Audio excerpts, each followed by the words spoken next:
Jerome Powell said the quiet part out loud recently, blaming illegal immigrants for crashing American job numbers.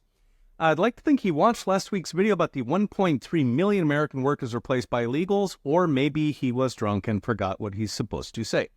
The slip happened in a speech following the Fed's latest rate cut, a jumbo half-point cut the Fed has historically only done when the economy is careening into recession. In this case, the careen that has the Fed panicked is careening jobs. And in response to a reporter's question, Jerome said, quote, "The influx across the border has been one of the things that's setting joblessness soaring," adding, quote, "If you've got millions of people coming to the workforce and you're creating 100,000 jobs, you are going to see unemployment go up." Of course, anybody who wasn't running the Federal Reserve knew this some time ago since it was obvious, but it's striking to finally see an admission from one of the inner circle. It's also a big change from the party line from Washington, which has been that the mass importation of unskilled, even criminal migrants, apparently at least 500,000 were criminals before they even showed up, who mostly go on welfare, are spectacular for the economy.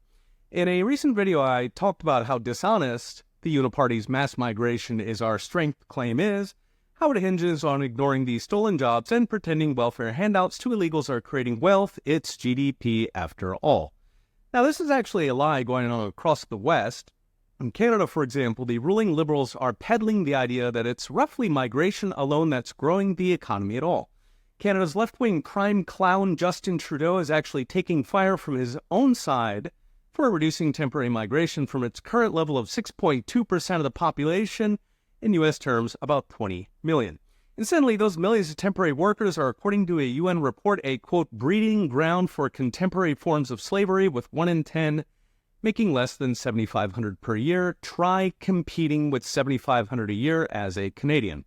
And of course, that's all separate from the 1.9 million permanent migrants Canada took in last year. That would translate into about 16 million for the U.S. economy, plus whatever Canada's illegals come out to. In case you're wondering why Canadians feel like they're losing their country, Britain and Australia, by the way, are not far behind, with between twice and 4 times the legal migration levels of the U.S. So it is across the English-speaking world. So what's next? Brought to you by Unchained.com. While it is nice to see our ruling elite admit that mass migration has costs, above all to blue-collar workers, it is another thing to actually do anything about it. Across the West, mass migration of unskilled labor is deeply unpopular among the public, but it's even more deeply popular among the ruling class.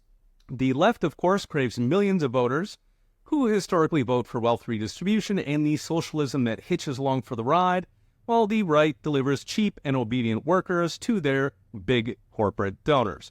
The risk for that elite, of course, is a politician like Trump who calls a spade like Jerome Powell just did, but who, unlike Powell, actually does something about it.